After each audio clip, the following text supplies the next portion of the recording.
Today I want to talk a little bit about why I went with an equatorial mount versus a star tracker. Now you can definitely photograph deep space objects like nebulas and galaxies without a equatorial mount or star tracker of some kind.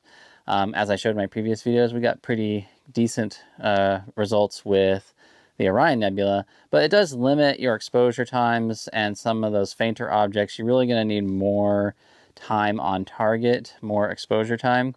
And without some kind of way to track the motion of the stars and nebulas across the sky, then you're just going to get a ton of blurring, and it's not going to look that good if you go for longer exposures. So I had two options. One is a star tracker, which are generally less expensive, and they just fit on top of an existing tripod. They are lighter and more portable. And then the other option is these motorized equatorial mounts like I got here. Now, the reason I went with the equatorial mount is that the weight capacity on star trackers is limited to about 10 pounds. And, you know, I'm using my wildlife photography lenses that I use for wildlife videography and photography. And I'm using those for astrophotography. And this is my big Sony 200-600 lens. I also have a guide scope on here for better tracking of deep space objects. But with this whole thing combined, I'm getting close to that upper end of that weight limit. Just the lens alone and cameras like almost 7-8 pounds. And then you add the guide scopes on there, and I start attaching wires and dew heaters and things. And I'm just getting on that upper end of what a star tracker can handle. And for me, I wanted something that I could grow into. So right now, I don't plan on buying any lenses dedicated just to astrophotography because I don't have the budget for that. And also, I just really enjoy having something that has dual purpose. I can take it out in the field and take photographs of birds and things like that, which I love to do. But then I can also come back and do astrophotography with it at the same time. But this does give me room to grow into this. So if I do end up wanting to buy bigger lenses for astrophotography, I can do that.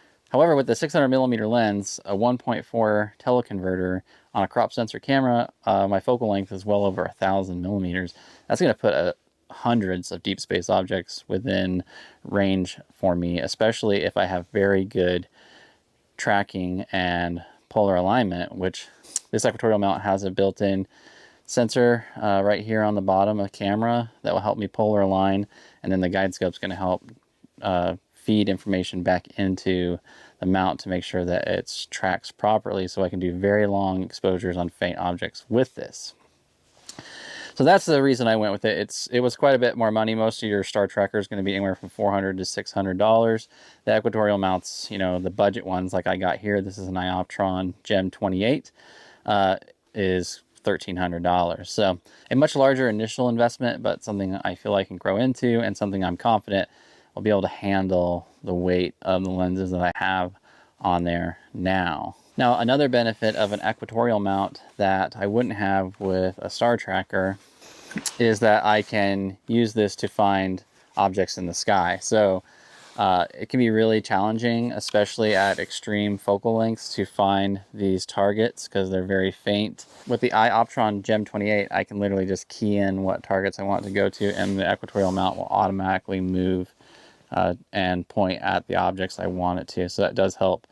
It's not been perfect, but I think that's just user error, and I'm still learning how to use an equatorial mount. There's quite a number of moving parts on here, and it's definitely something new to me, and it's fun though. It's exciting. I love learning this stuff, and I love overcoming technological challenges. So we've had really challenging conditions in the Northwest this winter. Due to La Nina, we're just getting absolutely hammered with moisture, which is making it really tough to do any kind of astrophotography because it's cloudy 28 nights of the month.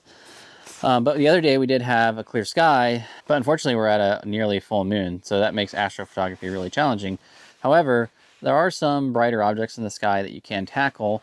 This is my Samyang 135mm f2 lens. It's a very fast lens, very affordable lens, great for wide field astrophotography. And I was able to get polar alignment for the first time on my equatorial mount, and I went out and I shot some photos of the Andromeda Galaxy, and they turned out absolutely amazing. I did 40 shots with 30-second exposures. I had no star trailing, and that was without the guide scope activated because I'm just working my way into this. So I just wanted to get a good polar alignment, and I was able to do that. And here's that photo of the Andromeda Galaxy. It turned out great, and I'm really excited for what I can do with this mount and these cameras once we get some darker skies and clearer skies. So anyways, I'll put links to the Equatorial Mount I have below and some of the star trackers that I've seen reviews on that seem to have also very good reviews. If you have any questions, just let me know in the comment section below, and I'll see you next time. Bye.